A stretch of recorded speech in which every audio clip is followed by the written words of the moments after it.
O poder do hábito. O ser humano é uma criatura do hábito, não é mesmo? Os dias se repetem e apesar de você achar que está no controle, tomando decisões o tempo todo, a verdade é que na maior parte do tempo, você só está repetindo hábitos pré-determinados. Em O Poder do Hábito, Charles Duhigg ressalta o impacto dos seus hábitos em quem você é e no que você é capaz de alcançar.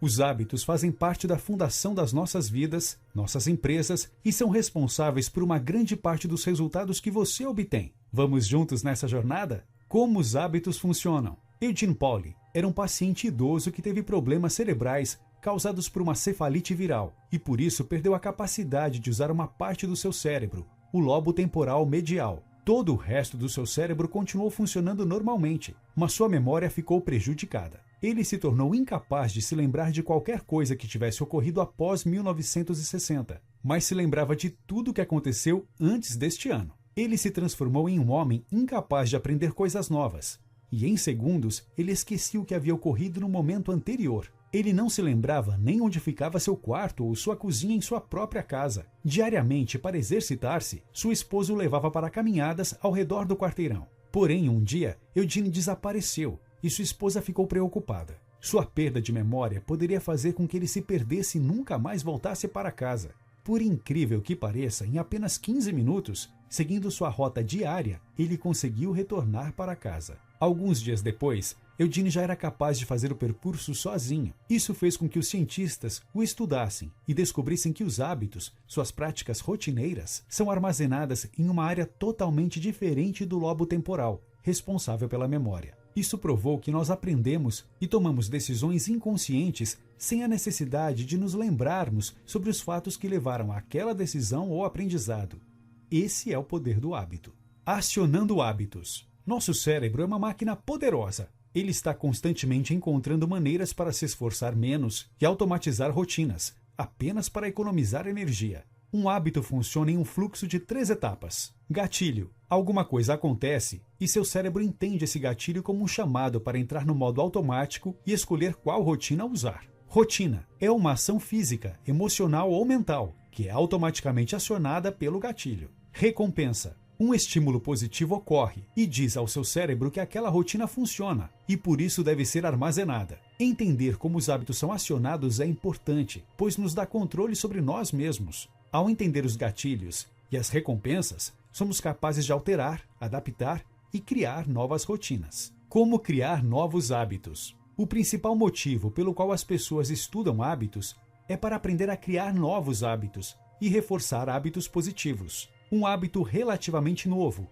adotado pela população, por exemplo, é a simples rotina de escovar os dentes. Claude Hopkins, um publicitário americano, formou este hábito ao amarrá-lo a um gatilho comum no dia a dia das pessoas. Em seus anúncios, ele dizia: passe sua língua nos dentes. Sente uma camada sobre eles? Essa camada faz com que seus dentes percam a cor e se deteriorem. Após o gatilho, seus anúncios diziam: a pasta de dentes Pepsodent remove esta camada e deixa seus dentes mais limpos e bonitos. A grande verdade é que esta camada é natural e a pasta de dentes da Pepsodent não a remove. Mas o gatilho era tão poderoso que bastava as pessoas passarem a língua nos dentes e isso as conectava com a ideia de escovar os dentes, rotina, e a recompensa, dentes bonitos. Menos de 10 anos após esta campanha, a população americana que escovava os dentes cresceu quase 10 vezes. A técnica de Claude Hopkins é simples e segue os 3 passos.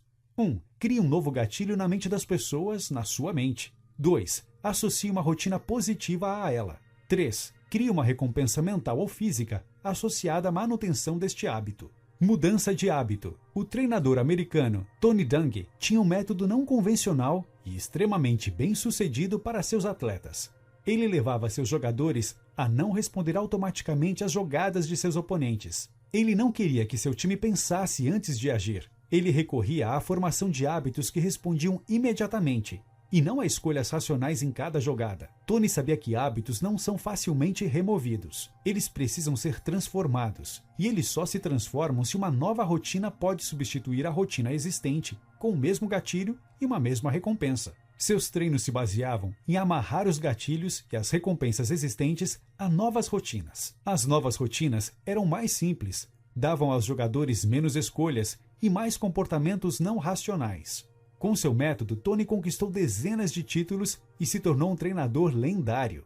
Outro método extremamente bem-sucedido de mudança de hábitos são os 12 Passos dos Alcoólicos Anônimos. O método simplesmente propõe novas rotinas para o gatilho da necessidade física de consumir álcool e utiliza as mesmas recompensas que o álcool desperta nas pessoas, como relaxamento, necessidade de companhia, redução de ansiedade, etc.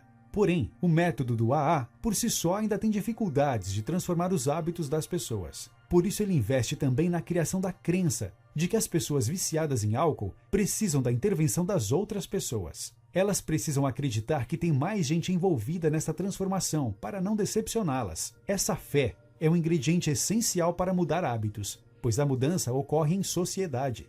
Pequenas vitórias têm grandes impactos. Existem muitos hábitos em nossas vidas que influenciam dramaticamente a maneira como vivemos e como as empresas funcionam. Um hábito positivo leva a outro. Isso cria uma cadeia de hábitos positivos que funcionam bem em conjunto. Pessoas que começam a exercitar-se, por exemplo, naturalmente começam a se alimentar melhor, tornarem-se mais produtivos no trabalho e, consequentemente, o estresse é reduzido. Na sua vida ou na sua empresa, é essencial identificar um hábito fundamental que precisa ser mudado. E este hábito trará melhorias diversas em vários outros hábitos que impactam seu dia a dia. Encontrar o hábito fundamental é difícil e requer uma abordagem de tentativa e erro. O importante é identificar algo que é pequeno o suficiente para ser mudado e tem impactos positivos no todo. Em 2009, por exemplo, um estudo provou que o simples hábito de anotar o que as pessoas comiam era capaz de ajudar as pessoas a identificar padrões de alimentação, o que fazia com que elas planejassem melhor o que comiam e as tornava mais saudáveis. Neste estudo, o grupo que tinha os diários de alimentação perdeu o dobro de peso que os demais participantes. Foque em encontrar pequenas coisas. O papel da força de vontade. Cientistas já provaram que a força de vontade é um ingrediente fundamental para o sucesso, com muito mais impacto que a inteligência da pessoa. Isso foi provado em um experimento chamado de teste do marshmallow. Um doce era colocado na frente das crianças, e aquelas que resistissem à tentação de comê-lo por 15 minutos ganhariam outro. O resultado é impressionante. Crianças que conseguiram esperar para ganhar o segundo marshmallow obtiveram as maiores notas nos testes finais do ensino médio, maior taxa de acesso à universidade e melhor desempenho acadêmico. Porém, o ser humano tem um estoque limitado de força de vontade e ele também precisa ser exercitado. Quando desenvolvemos nossa capacidade de adiar a recompensa através do treinamento da força de vontade, ampliamos nosso estoque e nos tornamos capazes de realizar mais. Como líderes criam hábitos? Todas as empresas têm hábitos institucionais, que são repetidos diariamente por seus membros. Apesar de uma empresa acreditar que toma decisões planejadas no dia a dia, a verdade é que existe uma máquina de rotinas que levam às decisões da organização. Empresas bem-sucedidas cultivam hábitos que equilibram o poder e a paz. No início dos anos 2000, por exemplo, o Hospital Rhode Island era considerado um dos melhores dos Estados Unidos. Porém, com o sucesso, uma cultura tóxica se instaurou. Médicos tratavam mal as enfermeiras. Isso levava a maus tratos aos pacientes e erros médicos. O executivo responsável pela qualidade do hospital tomou ações simples que mudaram completamente a cultura do hospital. Apenas instalando câmeras nos consultórios, checklists de conferência para várias situações e um sistema de avaliações, permitiu que as enfermeiras prevenissem erros operacionais e quaisquer maus tratos. Essas medidas simples formaram novos hábitos que fizeram com que o hospital recuperasse sua autoridade e ganhasse diversos prêmios de qualidade. Como as corporações manipulam hábitos? Nos últimos anos, com o advento da internet e da computação, as empresas passaram a ser capazes de capturarem um alto volume de dados sobre os hábitos dos consumidores, para predizer suas ações, novos produtos e demandas do mercado.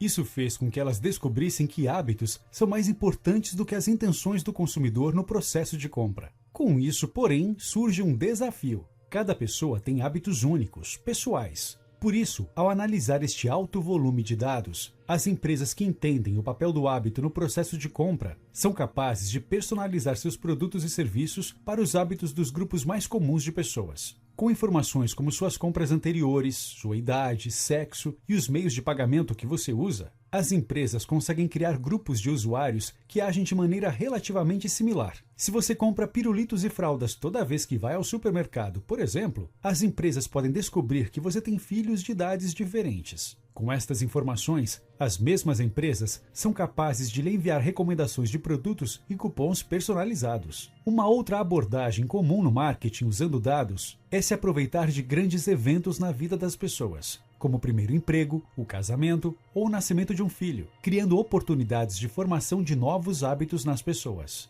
Você precisa entender que as empresas acompanham seus hábitos e os usam como iscas e gatilhos para a manipulação dos seus padrões de consumo e estar pronto para resistir a ofertas que se aproveitem disso. O hábito e a sociedade, criando movimentos. Em tempos de segregação racial nos Estados Unidos, uma história se destaca. Rosa Parks, uma mulher negra, desafiou o sistema e se assentou na parte branca do ônibus, que era dividido entre brancos e negros. E ela começou uma grande onda que culminou com o fim desta segregação através deste simples, mas poderoso gesto. Ela foi presa e quase imediatamente grupos começaram a distribuir panfletos e fazer um boicote ao sistema de transportes. O boicote se tornou um novo hábito da comunidade, gerou protestos e eventualmente a necessidade do Ato dos Direitos Civis de 1964 nos Estados Unidos. Rosa não foi a primeira pessoa a fazer isso, mas este também não foi apenas um ato desafiando o sistema. Ela tinha laços e amigos em sua comunidade. Os comportamentos que ocorrem sem planejamento racional, como o que ocorreu com Rosa, são muitas vezes os pilares das grandes mudanças na sociedade. Movimentos como este acontecem pois existem hábitos relacionados ao grupo de amigos, vizinhos e grupos com relação a uma causa. A ação de Rosa cresceu, pois foi adotada pela comunidade e as pessoas queriam demonstrar uma nova identidade e participar de um grupo que se unia através do desejo pelos direitos civis. O poder dos laços fracos explicam como um protesto pode deixar de ser apenas algo de um grupo de amigos e se tornar um movimento social forte. Convencer milhares de pessoas a buscar um mesmo objetivo é difícil, mas usar a ligação entre as pessoas para criar uma pressão de companheiros tende a funcionar para mudar os hábitos de uma sociedade. Somos responsáveis por nossos hábitos? Em 2010, um pesquisador de neurociência descobriu algo fascinante ao fazer exames de ressonância magnética, comparando cérebros de viciados em jogos de azar com jogadores casuais. Quando viam as máquinas de cassino rodando, o cérebro dos viciados sempre reagia com uma sensação de vitória, mesmo quando eles perdiam, enquanto os jogadores casuais registravam corretamente suas perdas na memória. Esse é um ponto-chave na formação de hábitos. Quando o viciado se recompensa em uma situação de derrota, isso cria um círculo vicioso que leva a mais jogadas e a maiores perdas. Os jogadores casuais só registram a recompensa quando param de jogar e isso evita a perda de dinheiro. Charles se pergunta sobre a moralidade disso.